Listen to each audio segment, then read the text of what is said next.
এই গণতন্ত্রের পক্ষে কিছু মানুষকে কথা বলতে শোনা যায়, আরে গণতন্ত্র তো ইসলামেও আছে। দলিল দিব কেমনে?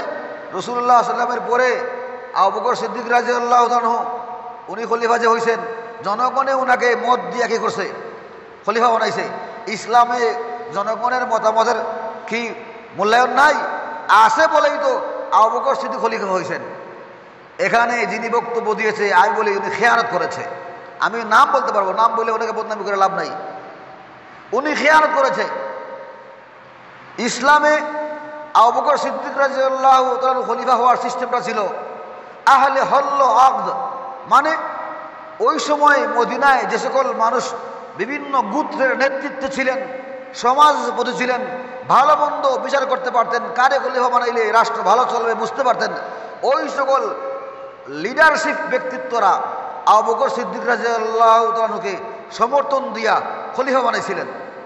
একেবারে সমাজের নিচু থেকে নিয়ে উঁচু পর্যন্ত সর্বস্তরের লোক তাকে ভোট দিছিল, বিষয়টা এমন না।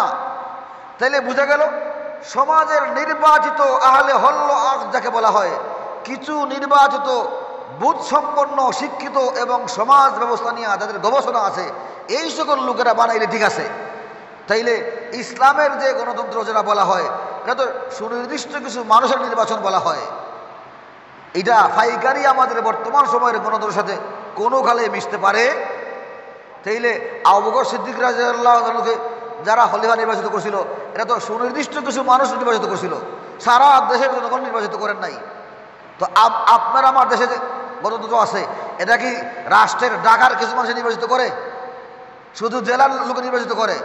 নাকি প্রত্যন্ত অঞ্চলের একেবারে জেলে তাঁতি এবারে মুসি সামার যত মানুষ আছে, যত স্তরে আছে, শিক্ষিত অশিক্ষিত মূর্খ সকলে মিলে ভোট দেয়?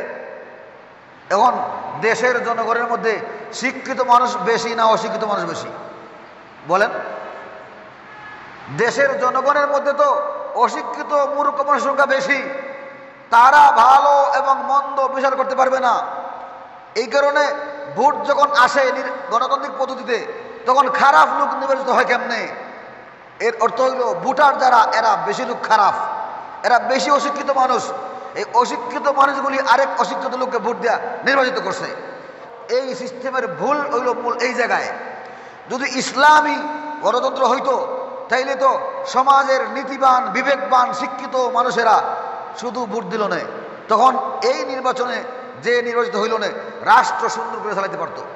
কিন্তু এই সিস্টেম রাখা হয় নাই পরিকল্পিতভাবে, ওই যাতে করে ইসলামী খেলাফত ব্যবস্থার মূল ধ্বংস করা যায়।